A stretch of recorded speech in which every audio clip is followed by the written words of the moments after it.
सभी आदरणीय मित्रों को एक आग्रह करूंगा। बहुत देर से एक अच्छा शब्द जोरदार आवाज में सुनने को नहीं मिला है। दोनों हाथ उठाकर शुरुआत यहीं से करें। जय परशुराम, जय परशुराम, जय परशुराम। मंच पे आसीन सभी आदरणीय मित्रों को सबसे पहले धन्यवाद कहूंगा, जिन्होंने मुझे आप लोगों से मिलने का और अपने दो बात कहने का अवसर मुझे दिया। आप सबों का भी बहुत बहुत धन्यवाद। अपने व्यस्ततम जीवन के कुछ समय निकालकर आप यहां आए हैं। भाई राजीव जी ने एक अच्छी बात कही, इधर इशारा करते हुए, समृद्ध समाज, संगठित समाज, समृद्ध समाज। समाज वाकई समृद्ध है, हर स्तर पे समृद्ध है, आर्थिक रूप से संपन्न है, वैचारिक रूप से समृद्ध है, संस्कारिक रूप से समृद्ध है, इतिहास समृद्ध है, वर्तमान समृद्ध है, भविष्य भी शायद समृद्ध होगा।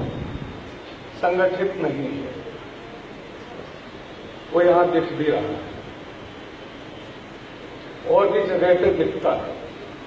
हम चाहे कुछ भी कहते रहे, हम ये हैं, हम वो हैं, हम फलाने हैं, हम ठिकाने हैं, लेकिन वो कहते हैं ना कि सूरज निकला या नहीं निकला, ये जानने के लिए आंखों की जरूरत नहीं है। सूरज निकलता है तो अंधे को भी इस बात का ज्ञान हो जाता है, इस बात का एहसास हो जाता है कि सूरज निकल गया है, दिन निकल गया है, उसके लिए आंखों की जरूरत नहीं है। चांद की शीतलता जब बरसती है तो आंखों की जरूरत नहीं होती है, एहसास काफी होता है। वैसे ही वाकई हमें संगठित होने की जरूरत है, हर स्तर पर संगठित होने की जरूरत है। आदरणीय मित्रों, आज हम यहाँ बिहार केसरी डॉक्टर श्री कृष्ण सिंह जी का 131वां जयंती मना रहे हैं। एक ऐसी शख्सियत की जयंती मना रहे हैं हम, जिनका योगदान स्वतंत्रता संग्राम में, सामाजिक उत्थान में, समाज के विकास में और राजनीतिक जो क्षितिज है हिंदुस्तान का, उसके अंदर अतुलनीय योगदान रहा। यानी एक ऐसी शख्सियत की बात हम कर रहे हैं जो हर तरफ से समृद्ध थे, हर तरफ से संपन्न थे। और मुझे बताने की जरूरत नहीं है, क्योंकि हमारा समाज काफी जागरूक भी है और वैचारिक ढंग से ज्ञान के रूप में काफी आगे भी है। सभी लोग जानते हैं कि 16-17 वर्षों का जो उनका साम्राज्य रहा, जो उनके शासनकाल में बिहार की जो उन्नति हुई, बिहार का जो विकास हुआ, उनकी सोच जहां तक बिहार को लेकर गई, उस दौरान भूमिहार समाज की क्या स्थिति थी। 1977 तक ये स्थिति रही। राजनीति में भूमिहार समाज का वर्चस्व रहा, ये सभी लोग जानते हैं, ये मुझे बताने की जरूरत नहीं। लेकिन आहिस्ता आहिस्ता भूमिहार समाज को हाशिए पर डालना शुरू कर दिया गया, अलग अलग तरीके से आरोप लगाकर। और स्थिति ये हो गई कि उन्हें हर प्रयास करके हर स्तर पे टुकड़े में, छोटे छोटे टुकड़ों में बांटा गया और उनकी शक्ति को जितना ज्यादा हो सका छिन्न करता गया सिस्टम, जिस हम सिस्टम की बात करते हैं। तो भाइयों, बहुत बढ़िया काम कर रहे हैं। संजय जी, 2 मिनट ही लूंगा आप लोगों का, फिर पता नहीं कब मुलाकात हो आप लोगों से। आग्रह रहेगा कि हम लोग एक दूसरे को ज्यादा समझ पाएं, फिर हम लोग बाहर चल के इत्मीनान से बात करेंगे। तो मैं हमेशा से, लोग कहते हैं, मुझसे कई लोगों से जब बातचीत होती है तो लोग कहते हैं कि हमारे समाज का जो सबसे बड़ा एक समस्या है वो ये है कि बहुत सारे छोटे छोटे संगठन बन गए हैं। मैं ये समझता हूं कि ये हमारे समाज की समस्या नहीं है। दरअसल जितने भी लोग खुद को ये मानते हैं कि वो किसी राजनीति से जुड़े हैं, किसी सामाजिक संस्था से जुड़े हैं, किसी समाज को के विकास के लिए कुछ सोच रहे हैं, उन्हें मैं ये मानता हूं कि ऐसे तमाम छोटे छोटे संगठनों को जो सामाजिक संगठन के रूप में काम कर रहे हैं, उनका आभारी होना चाहिए, उनका ऋणी होना चाहिए। क्योंकि वास्तविक तौर पे समाज के अंदर जागरूकता लाने की जो प्रक्रिया है वहीं से शुरू होती है, और इसलिए मैं भूमिहार ब्राह्मण एकता मंच को भी इसके लिए साधुवाद देता हूं, धन्यवाद देता हूं। और भी लोग हैं जो अलग अलग छोटे छोटे संगठन चला रहे हैं, बिल्कुल कोई आपत्ति नहीं है, संगठन चलाएं, समाज सेवा करें, समाज को जागरूक करें। जो समाज के बच्चे, जो समाज का परिवार किसी भी तरह की समस्या में हो, किसी भी तरह की मदद के उसकी जरूरत है, हमें सबको मिलकर उसकी मदद करनी चाहिए। लेकिन मेरा एक आग्रह सभी भाइयों से, सभी संगठन अध्यक्षों से है, सभी संगठन प्रभारियों से है, सभी सामाजिक संगठन संरक्षकों से है, और सभी सामाजिक संगठन को चलाने के लिए पर्दे के पीछे से जो अपने समाज के ऐसे लोग जिनके पास बहुत कम समय होता है, लेकिन उसी में से थोड़ा समय निकालकर और बाकी तन मन धन से जिसको वो हम कह सकते हैं कि समर्थन देकर, सपोर्ट देकर उन्हें आगे बनाए हुए हैं, जो कि सामाजिक जागरण का एक काम कर रहे हैं, अपने अधिकारों के प्रति लोगों की जगाने की व्यवस्था कर रहे हैं, उन सभी से मेरा हमें समझना पड़ेगा समाज में जो समस्याएं हैं वो कैसी हैं। समाज और राजनीति को अलग करके नहीं देखा जा सकता।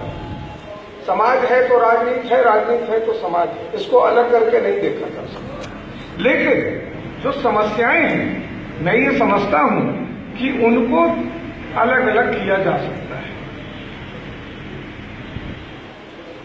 कुछ समस्याएं सामाजिक हैं, कुछ समस्याएं राजनीतिक हैं, और निश्चित तौर पर मेरा ये मानना है कि जो समस्याएं सामाजिक हैं उनका हल हमें सामाजिक तरीके से ही ढूंढना पड़ेगा, तभी उसका निदान पूरी तौर पे मिल पाएगा। जो समस्याएं राजनीतिक हैं उनको, उनके निदान के लिए हमें राजनीतिक लड़ाई लड़नी ही पड़ेगी।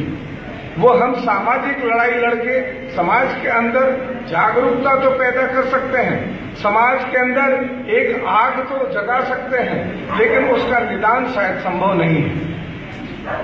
उदाहरण के तौर पे, मैं ज्यादा समय नहीं लूंगा, उदाहरण के तौर पे दहेज प्रथा शायद सभी समाज के लिए, इस देश के लिए एक बहुत बड़ा कलंक है, और इसका हल भी ढूंढने का प्रयास किया गया, लेकिन इसका हल ढूंढा गया राजनीतिक तरीके से। राजनीतिक तरीका क्यों मैं कह रहा हूं? राजनीतिक तरीके से किसी भी समस्या का हल ढूंढने के लिए कानून बना दिया जाता है और वो उसका समाधान मान लिया जाता है। दहेज के खिलाफ कानून बना, दहेज लेने वाला, दहेज देने वाला दोनों ही कानूनन अपराधी है, ये निदान निकाला गया। लेकिन क्या इसका फायदा हुआ? आप बताएं, क्या इस कानून का समाज को कोई फायदा हुआ? दहेज विरोधी कानून का समाज को आप लोग से जवाब चाहिए, कोई फायदा हुआ?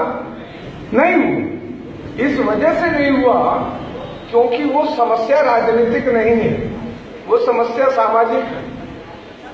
दहेज को मैं अपनी सामाजिक प्रतिष्ठा से जोड़ के देखता हूं, तो उसका निराकरण सामाजिक स्तर पर करना पड़ेगा। हम कानून बनाकर उसका निराकरण, उसका समाधान नहीं कर सकते। ठीक उसी तरह भाइयों, कई आदरणीय मित्रों ने कहा हमें देने वाला बनना चाहिए। मुझे उनकी बात से कहीं कोई गुरेज नहीं है, हमें बिल्कुल देने वाला बनना चाहिए। साथ ही साथ भाई राजीव जी ने भी कहा कि हमें लोगों की मदद तो करनी चाहिए, लेकिन ये भी देखना चाहिए कि वो मदद व्यर्थ न जाए। ये दोनों बातें अभी 15-20 मिनट के दरमियान ही हुई और मैं दोनों बातों से सहमत हूं। हमें देने वाला भी होना चाहिए, हमें दाता भी होना चाहिए, लेकिन ये भी देखना चाहिए कि जो हम दे रहे हैं वो व्यर्थ तो नहीं जा रहा है। भाइयों, 70 वर्षों से ये समाज दे रहा है, 70 वर्षों से ये समाज दे रहा है, और वैचारिक और बाकी चीजों को मैं बहुत पीछे लेके नहीं जाना चाहता हूं, लेकिन आप सभी इस बात से सहमति जरूर रखेंगे कि 70 वर्षों से ये समाज देता आ रहा है। आज की अवधारणा को अगर हम देखें तो हमने आजादी के बाद से कहीं विरोध नहीं किया। आज हम जिस महापुरुष की जयंती मनाने आ रहे हैं उन्हीं की देन है इस देश के अंदर जमींदारी प्रथा का समापन। क्या मैसेज जाता है इससे? क्या विचारधारा परिलक्षित होती है इससे? क्या जमींदारी प्रथा का समापन इस बात का घोषणा नहीं करता है कि माननीय बिहार केसरी समानता की विचारधारा पे चलने वाले थे? अगर नहीं थे तो जमींदारी प्रथा से तो फिर सवर्णों को कोई दिक्कत ही नहीं थी, वो चलनी चाहिए थी जमींदारी प्रथा। समापन हुआ। सरकारों ने कहा, मैं किसी एक सरकार की बात नहीं करूं, सरकारों ने कहा फला समाज हमारे देश का अभिन्न अंग है और पिछड़ा हुआ है और इसकी मदद करनी चाहिए। किसी ने विरोध में आवाज नहीं उठाई। आरक्षण उसी दिन से लागू हो गया। ऐसा नहीं है कि 1947 से लोग आरक्षण का विरोध कर रहे हैं। लोगों ने चुपचाप मान लिया, हमारे भाई हैं, इनको आरक्षण का लाभ मिलना चाहिए। हम देते आए, लेकिन भाइयों देते देते इस देश को चलाते चलाते ये समाज अब थकान के कगार पे है। हम चाह कर भी दाता बने नहीं रह सकते हैं। हम अपनी रोटी में से आधी रोटी हर उस व्यक्ति को देने को आज भी तैयार हैं जो भूखा है, लेकिन वो आधी रोटी हमारे पास होनी चाहिए, तभी हम दे पाएंगे। हम भीख नहीं मांग रहे, हम कतई भीख नहीं मांग रहे। हम केवल ये कह रहे हैं कि 70 वर्षों पहले आपने जो संविधान बनाया, जो संवैधानिक व्यवस्था बनाई, जिसके अंदर समानता का अधिकार आपने सभी को दिया और सबको समान स्तर पे लाने के लिए हम लोगों ने आपको 70 वर्ष दिए। अब अगर आप 70 वर्षों में समानता नहीं ला पाए तो आपका कहना गलत है। 70 वर्षों के बाद आज देश में हर तरफ समानता है। मैं बताता हूं कैसे। वो भी भूखा, मैं भी भूखा, वो भी भूखा, मैं भी भूखा, वो भी अनपढ़, मैं भी अनपढ़, वो भी बेघर, मैं भी बेघर। कौन कहता है समानता नहीं? और जब समानता है तो अधिकार भी समानता का मिलना ही चाहिए और देना पड़ेगा। हमने कब कहा कि दलितों पे या जिन भी जातियों का नाम आप लेते हैं उस संसद में बैठकर और कानून बनाते हैं, हमने कब कहा कि उन पे अत्याचार होना चाहिए? हमने नहीं कहा कि उन पे अत्याचार होना चाहिए। हम शोषण के बिल्कुल खिलाफ हैं। हमारा समाज शोषण के बिल्कुल खिलाफ है। मैं अपने समाज की जिम्मेदारी लेते हुए कहता हूं कि अगर सड़क पे कोई बच्चा ठोकर खाकर गिरता है तो हमारे समाज का एक भी व्यक्ति ऐसा नहीं है जो उसको उठाने के पहले पूछता है कि तुम किस जाति से बिलोंग करते हो।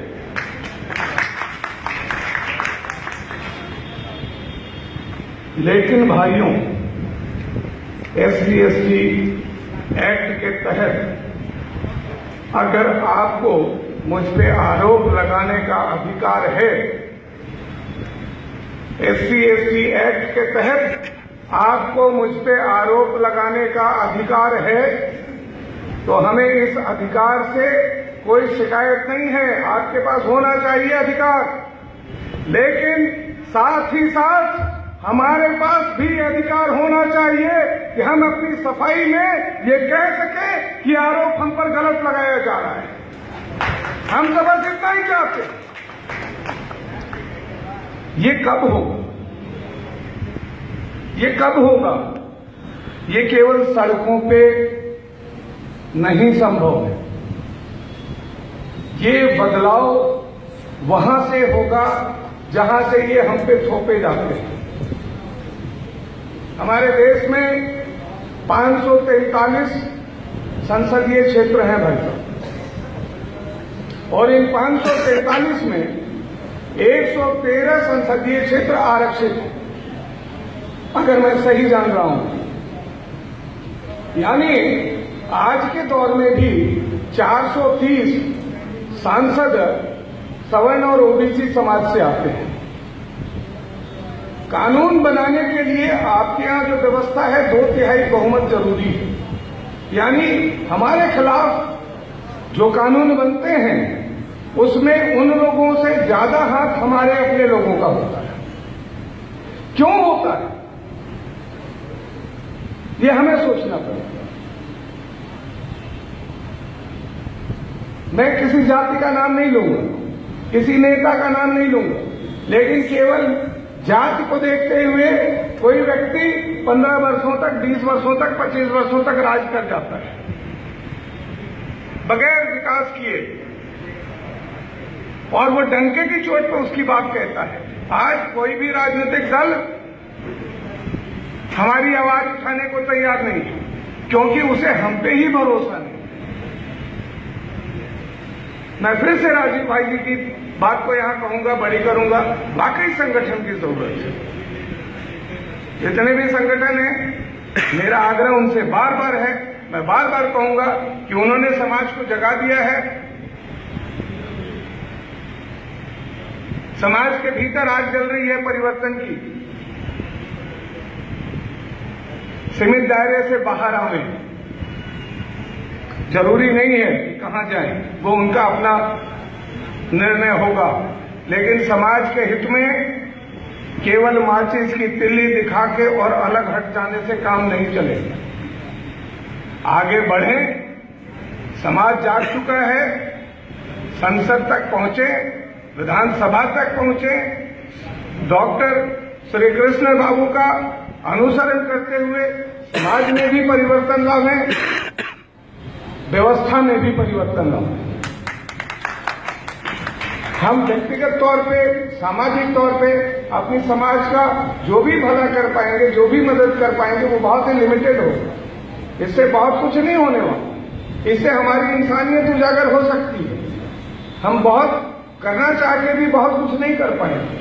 बहुत कुछ करने के लिए, वाकई में देश में समानता का अधिकार लाने के लिए, वाकई में एक अच्छी व्यवस्था लाने के लिए, वाकई में परिवर्तन लाने के लिए निश्चित तौर पे वैसी जगह पे पहुंचना बहुत ही जरूरी है जहां व्यवस्थाएं बनती हैं, जहां कानून बनते हैं, जहां से समानता, असमानता, भेदभाव की परिभाषाएं बनाई बिगाड़ी जाती हैं।